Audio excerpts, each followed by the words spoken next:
I would like to give you a heads up on what's going to happen so that you don't freak out. And while I'm cleaning up the board, again, sorry, Max. That's all right. And thank you, Mikhail, for taking some time to do part of my job. I would like you to understand that this project is not similar to those that we are accustomed to, because it in fact consists of 3 parts.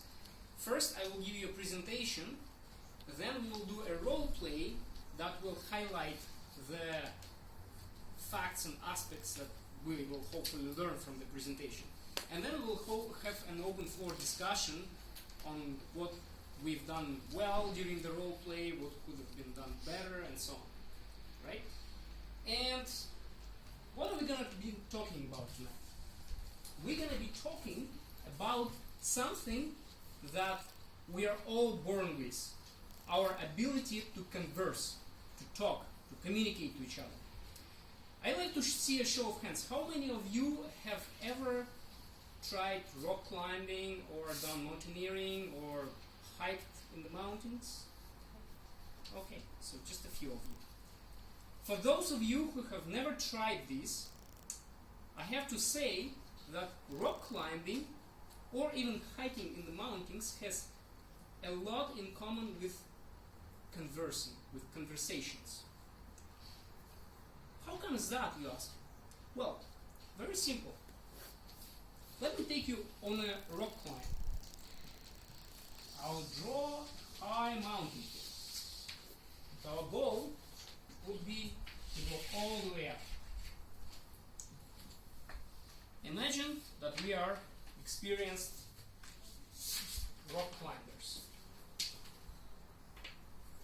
No matter how experienced you are climbing a mount like this, imagine this is Mount Everest, for example. It takes a lot of preparation. It takes practice, it takes planning, it takes a lot of forethought being put into how you're gonna pursue this climb. And we all start at the base, right here. We start with a thing called small talk in our conversational climbing. Even though this stage is called small talk, I do not like this, because no matter how small this stage may be, judging by its name, it is in fact a ground base for your conversation. When you start conversing with a person at this level, you're essentially building a trust between you and your partner. You're trying to find some common ground. You are trying to kind of tune up to each other. And it is important to understand that conversations are paramount to every single aspect of our life. Remember all those relationships, whether it is a personal relationship or a friendship or a relationship you've done as part of your business. Conversations play a very important role in that. And how do we proceed throughout the conversation from the small talk? Well, we share some facts with each other. Right? Right here. We share some facts. And then, as we've shared facts, we exchange viewpoints and opinions. What do you think about this? What do I think? Like, do we have anything in common? Right? And this is how our journey continues.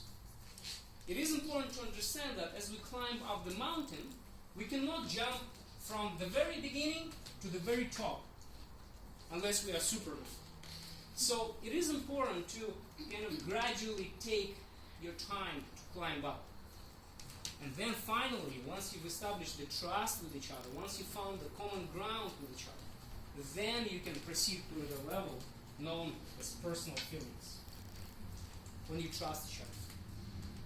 It is very important when you converse with a stranger to ask open-ended questions. Not the questions that will cause your partner answering yes or no, but give him some opportunity to talk.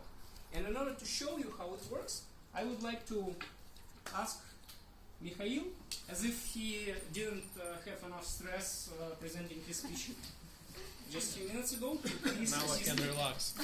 Awesome. Yes. I'm thinking about that. So, the role play is very simple.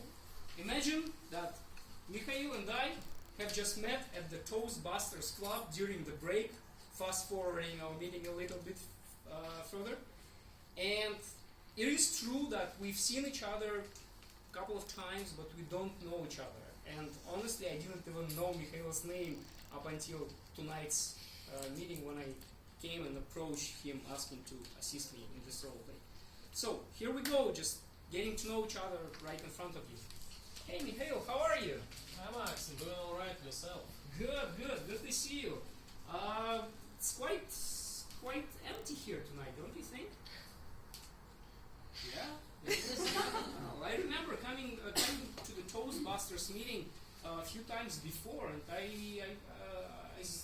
used to see much more people. What happened? I think Tatiana has given us the excellent explanation. Yeah, so Dacia season is here. Ah, that's right. That's That right. makes me assuming that you are perhaps not from here, yeah, and came from somewhere else. Yeah, good guess. It's just been a year and a half since I moved to Moscow. I lived in Canada before. Okay. Yeah. So we don't have a Dacia season in Canada in June. No, everyone go to cottage, man. How about you? Do you have dacha? Yeah, so that's you know that I am now known as a consumeristic guy who consumes What is everything that? he can find because of the introduction. Yeah, so my dacha is run by my parents-in-law. Okay. So I'm visiting and I'm living and Sweet. Do you like outdoor activities in general? yeah, in general, Well- not the outdoor activities that Tatiana introduced as a digging, for instance. Yeah. That's how you did say exhausting process. Yeah, that's not about Yes, it. What would be your favorite outdoor activity?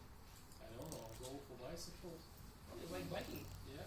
Do you have a sport bike or mountain bike? I think it's called mountain bike, and what I do is I use it to run through dachas, yes, also mountains. Yes,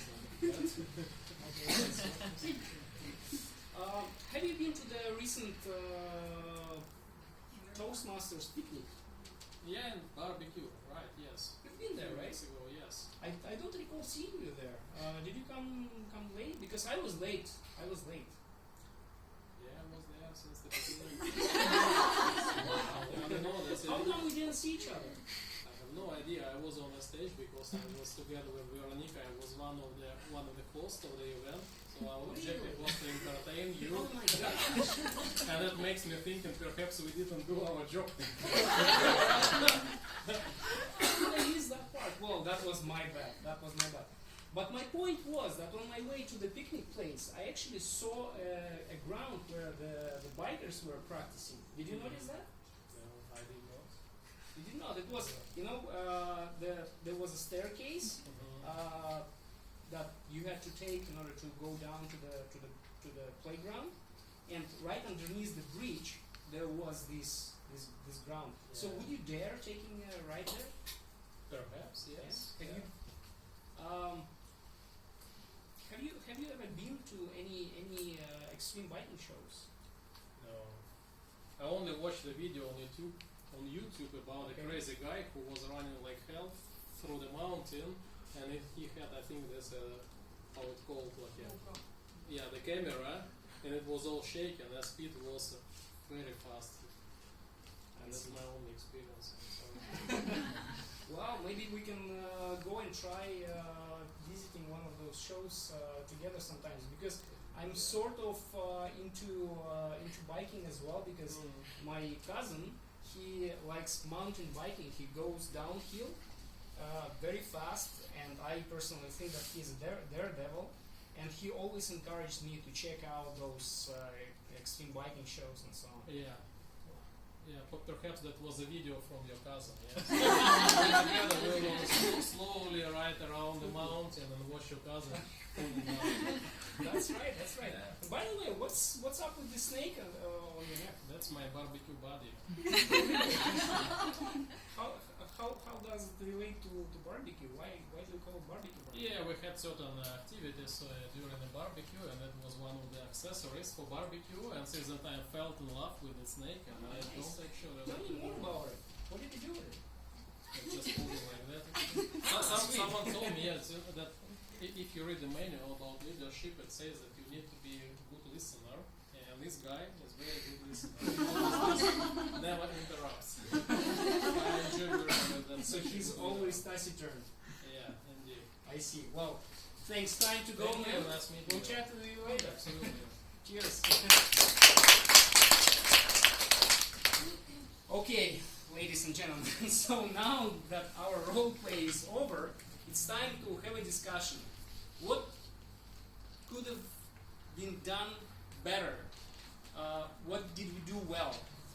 Anyone is welcome to express your ideas, because I personally had a feeling as if I wasn't using the open-ended questions effectively. And at some point I had Mikhail kind of looking at me and answering yes or no.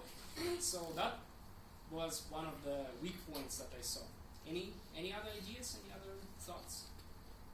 It Yes. felt a bit like interrogation. Interrogation? Yeah. In what way? Could you elaborate on that, please? I'm not sure whether Mikhail was happy to see you and happy to talk to you.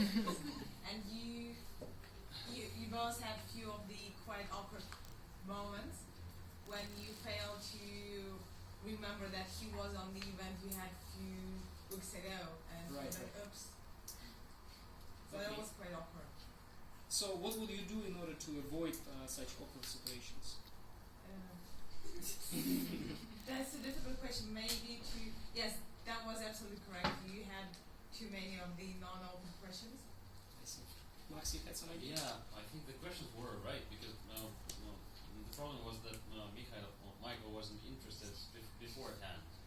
If you said that your brother was into biking, maybe you got him interested, and he'll be more elaborate with his answers. I see. So what you're saying is that I sort of Postponed it. failed The connection. at somewhere here when we're establishing the common ground base, right? Yeah. So like somewhere in between. And the one thing about going together on the right, it's what too much fabulous. Yeah, so I probably jumped from here to here, right? Yeah, I skipped a few points. Yeah, my point just is that sometimes he was like too pushy, so Mikhail, he doesn't have even like time to react. He just have to answer because questions were like 1, 2, 3, 4, 5. But so my suggestion is to give your partner a little bit more time to figure out what's going on and what probably could be interesting for him. Okay, sweet. Any other ideas? Yes, please. I actually want to say that small talk is also a two-way road. So it's not only you, the only person who has to do all the job. That's why I think we felt it was probably an interrogation, because you were the only one asking questions. And in small talk, 2 people are participating. So if you show some interest in this other person, that other person may also ask some questions, and then there will be a livelier discussion. I see. Okay, cool. Yes, please. Maybe you just scared him a bit with your overly positive attitude. Oh, okay. So probably when you started noticing that he's trying to step back and whoa, you probably could have slowed down. I see. Good point. All right. Thanks, everyone.